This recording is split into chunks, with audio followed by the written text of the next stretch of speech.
अस्सलाम वालेकुम students. Last video में मैंने एक्सप्लेन किया है साइनेप्टिक ट्रांसमिशन में यूज़ होने वाली टर्म्स ये सारी। Now I am going to explain mechanism of synaptic transmission in this video. What is meant by synaptic transmission? Synapse मैंने आपको बताया कि synapse is the junction between two neurons.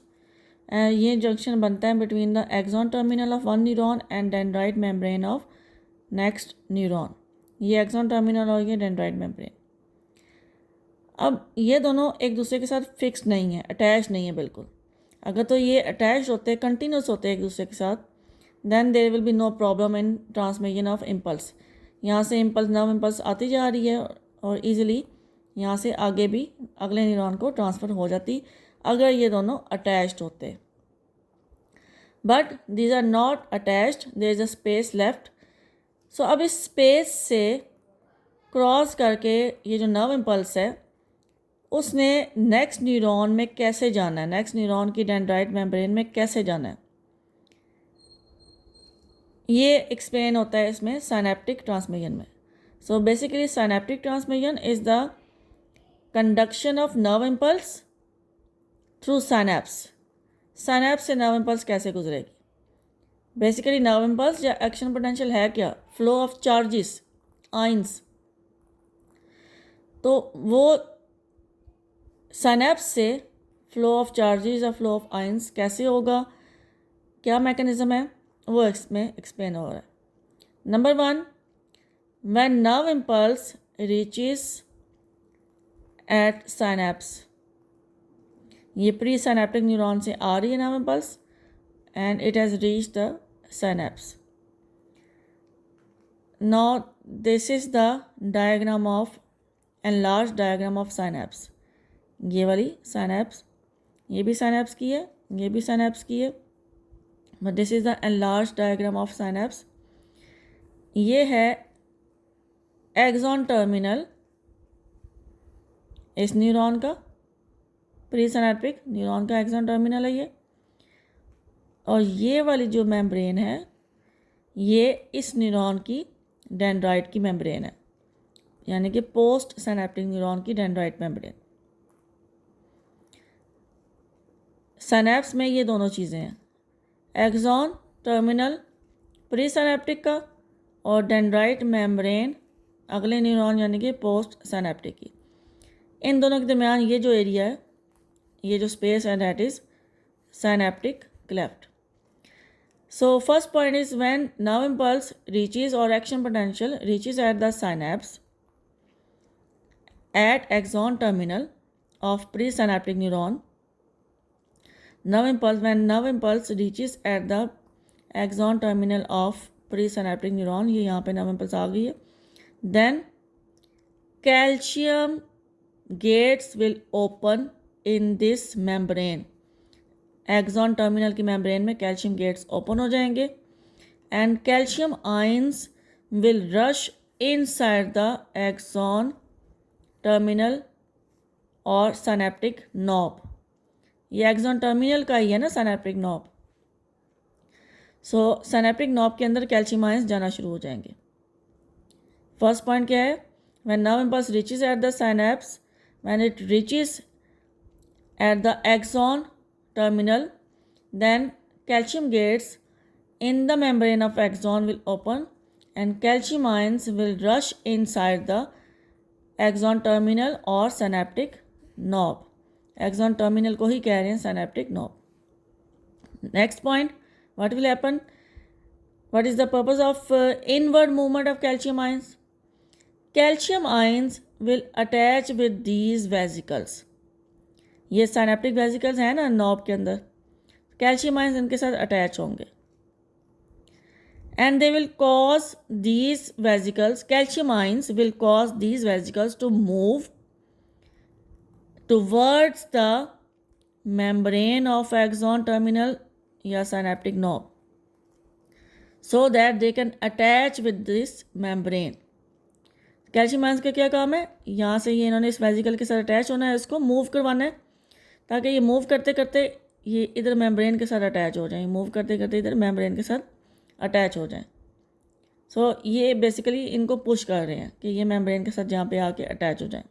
सिर्फ इतना काम है इन कैल्शियम आयंस का। देन नेक्स्ट स्टेप इस डायग्राम में एक्सप्लेन हुआ हुआ है। ये जो डायग्राम है, ये जो लाइन है, ये लाइन रिप्रेजेंट कर रही है इस एरिया को, यानी कि सिनेप्टिक नॉब की मेम्ब्रेन को ये एक्सप्लेन कर रही है। बट लोअर पार्ट को, जहाँ पे सिनेप्टिक वेसिकल इसके साथ अटैच हो चुके हैं, उस एरिया को रिप्रेजेंट कर रही है। ये आ गया सिनेप्टिक क्लेफ्ट, मीन ये वाला एरिया, और ये जो मेम्ब्रेन है ये आ गई post synaptic membrane, post synaptic neuron की मेम्ब्रेन।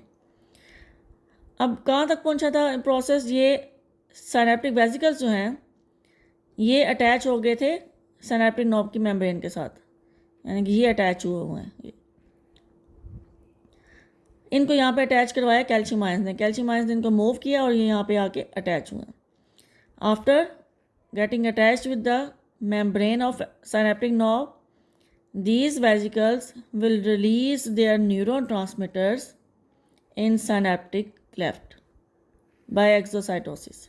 क्योंकि मैंने आपको बताया था कि सिनेप्टिक वेसिकल्स के अंदर क्या है, इनके अंदर है न्यूरोट्रांसमीटर्स, केमिकल मैसेंजर्स हैं। ये न्यूरोट्रांसमीटर्स इन्होंने रिलीज कर दिए, यहाँ पे आ गए न्यूरोट्रांसमीटर्स इस सिनेप्टिक क्लेफ्ट में। Next step, these neurotransmitters will combine with the sodium channels या sodium gates of post synaptic neuron membrane। ये वाली जो मेम्ब्रेन है, ये वाली मेम्ब्रेन पोस्ट सिनेप्टिक की, ये इधर ये गेट्स हैं, सोडियम चैनल्स या सोडियम गेट्स। तो इनके साथ ये जो न्यूरोट्रांसमीटर्स यहाँ से आए हैं सिनेप्टिक क्लेफ्ट में, ये इन गेट्स के साथ यहाँ पे आके अटैच होंगे और इन्होंने क्या करना है, इन गेट्स को, कुछ गेट्स को ओपन कर देना। Before opening of the gate, what is the resting potential of this membrane? क्या होती है रेस्टिंग मेम्ब्रेन पोटेंशियल? -70 मिलीवोल्ट। -70 क्यों होती है? क्योंकि इनसाइड नेगेटिव होता है, आउटसाइड पॉजिटिव होता है। आउटसाइड पे क्या होता है, सोडियम आयन ज़्यादा होते हैं जो आउटसाइड को पॉजिटिव करते हैं। जब ये इसके साथ न्यूरोट्रांसमीटर लगा है तो सोडियम चैनल्स ओपन हो जाते हैं कुछ, और इनकी ओपनिंग की वजह से सोडियम आयन्स जाएंगे अंदर, ये पोस्ट सिनेप्टिक मेम्ब्रेन के इनवर्ड मूव करेंगे सोडियम आयन्स। सोडियम आयन्स अंदर गए मतलब पॉजिटिव चार्ज अंदर गया, inside will become less negative, -70 से हो जाएगी -50 तक। अब ये जो -70 से -50 तक चेंज आया है, यहाँ से इस चेंज से आगे फिर एक्शन पोटेंशियल स्टार्ट हो जाएगी। न्यूरोट्रांसमीटर्स ने इतना चेंज लाना है पोस्ट सिनेप्टिक मेम्ब्रेन में। जब इतना चेंज आ जाएगा उसके बाद फर्दर सोडियम चैनल्स ओपन होंगे, more sodium ions will rush inside the post synaptic membrane and this influx of sodium ions will cause action potential in this membrane, या जिसको हम बोलेंगे डीपोलराइजेशन, जिसमें क्या होता है इनसाइड पॉजिटिव हो जाती है, आउटसाइड नेगेटिव हो जाती है। बट न्यूरोट्रांसमीटर्स ने क्या किया, उन्होंने सिर्फ इतना चेंज लाया, -70 से -50। जैसे -50 तक आया चेंज, उसके बाद फिर फर्दर जो है वो एक्शन पोटेंशियल स्टार्ट करना इजी हो जाता है। तो ये सिनेप्टिक ट्रांसमिशन के स्टेप्स हैं। इन सारे स्टेप्स को ये यहाँ पे मैंने लिखा हुआ है। अब ये बहुत इंपॉर्टेंट लॉन्ग क्वेश्चन है, और जब भी ये पेपर में आएगा सबसे पहले आपने ये डेफिनेशन लिखनी है ट्रांसमिशन की, सिनेप्टिक ट्रांसमिशन की। उसके बाद मैकेनिज्म आ जाएगा ये सारा, ये स्टेप्स में। ये आप यहाँ पे इसका स्क्रीनशॉट भी ले सकते हैं, नोट भी कर सकते हैं। उसके बाद ये आ जाएंगे स्टेप्स। अच्छा, अब यहाँ पे पोस्ट सिनेप्टिक न्यूरॉन की जो मेम्ब्रेन है उसमें जो -70 से -50 तक चेंज आता है, जिसके बाद एक्शन पोटेंशियल स्टार्ट होगी पोस्ट सिनेप्टिक में। अब ये जो -70 से -50 में जो चेंज आता है, ये वाला जो पॉइंट है, ये पॉइंट सिर्फ फेडरल बोर्ड के स्टूडेंट्स की बुक में लिखा हुआ है, पंजाब टेक्स्ट बुक में नहीं है। बेसिकली ये है क्या, वो जो चेंज आया था -70 से -50 में, उसको बस एक नाम दिया इन्होंने, EPSP, excitatory post synaptic potential. वो जो -50 मिलीवोल्ट है दैट इज़ EPSP, क्योंकि इसके बाद फिर एक्शन पोटेंशियल स्टार्ट हो जाती है। और प्लस फेथ ऑफ न्यूरोट्रांसमीटर्स का काम क्या था, पोस्ट सिनेप्टिक मेम्ब्रेन को स्टिमुलेट करना, वहाँ पे सोडियम चैनल्स को ओपन करना, -70 से -50 पे लेके जाना पोटेंशियल को EPSP पे, ताकि उसके बाद एक्शन पोटेंशियल स्टार्ट हो जाए। जब EPSP आ गई, इसके बाद एक्शन पोटेंशियल स्टार्ट होनी है। सो EPSP यानी कि -50 तक पोटेंशियल पहुँचने के बाद न्यूरोट्रांसमीटर्स का काम ख़त्म हो चुका है।